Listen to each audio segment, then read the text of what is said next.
Capacity equal to charge over potential difference या electric potential. Charge को हम लिख सकते हैं, हमें पता है sigma is equal to charge per unit area, तो Q is equal to sigma into A. तो चार्ज को हमने लिख लिया सिग्मा इंटू ए। अब V को क्या लिखें? As per definition of potential difference हमें पता है कि एक पॉइंट से दूसरे पॉइंट तक इलेक्ट्रिक फील्ड में यूनिट पॉजिटिव चार्ज को विदाउट एक्सेलरेशन और अगेंस्ट इलेक्ट्रोस्टैटिक फोर्सेस मूव करने में जितना वर्क करना पड़ेगा वो वर्क होगा potential difference between two points. यहाँ पर दो प्लेट्स के बीच में x और y के बीच में पोटेंशियल डिफरेंस की बात है। तो यूनिट पॉजिटिव चार्ज पर ये पॉजिटिव चार्ज उसको रिपेल कर रहा है और ये अट्रैक्ट कर रहा है, तो इस डायरेक्शन में फोर्स लग रहा है E, इलेक्ट्रोस्टैटिक फोर्स इस डायरेक्शन में। तो यूनिट पॉजिटिव चार्ज को मूव करना है अगेंस्ट इलेक्ट्रोस्टैटिक फोर्सेस, यानी फ्रॉम y टू x। अब दूसरी बात है कि विदाउट एक्सेलरेशन मूव करना है। एक्सेलरेशन को ज़ीरो करने के लिए नेट फोर्स जो है वो ज़ीरो होना चाहिए यूनिट पॉजिटिव चार्ज पर। वो कैसे होगा? इलेक्ट्रोस्टैटिक फोर्स एक्ट कर रहा है इस डायरेक्शन में, तो एक्सटर्नल एजेंट को फोर्स लगाना होगा इस डायरेक्शन में। कितना फोर्स? E। तो फोर्स हो गया E। डिस्प्लेसमेंट कितनी है? डिस्प्लेसमेंट है D। तो एक्सटर्नल एजेंट को फोर्स किस डायरेक्शन में? इस डायरेक्शन में E फोर्स, डिस्प्लेसमेंट भी इसी डायरेक्शन में।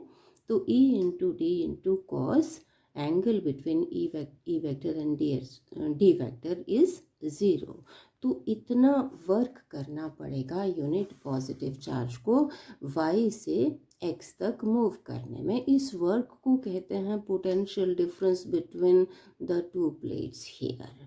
तो हम इसको V लिख लेंगे। तो ये आ गया E इंटू डी। तो V की जगह लिखते हैं E इंटू डी।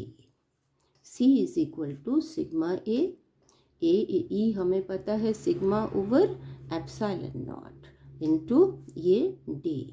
तो ये आ गया सिग्मा कैंसिल हो जाएगा, एप्सिलॉन नॉट ऐसे ऊपर लिख लेंगे, epsilon naught A over D। तो हमारे पास ये एक्सप्रेशन आ गया C is equal to epsilon naught A over D। This is the expression for capacity of parallel plate capacitor when there is air between the plates. Now if the two plates, if the space between the plates is filled with some dielectric medium with absolute permittivity epsilon m, उस case में capacity कितनी हो जाएगी?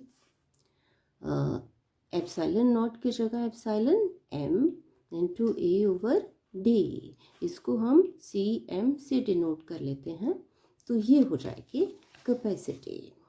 चलिए दोनों को divide कर लेते हैं। CM over C equal to epsilon m into A over D divided by C epsilon naught into A over D। तो ये आ गया epsilon m over epsilon naught, ratio of absolute permittivity of medium to absolute permittivity of air or free space. This is epsilon r, relative permittivity of the medium.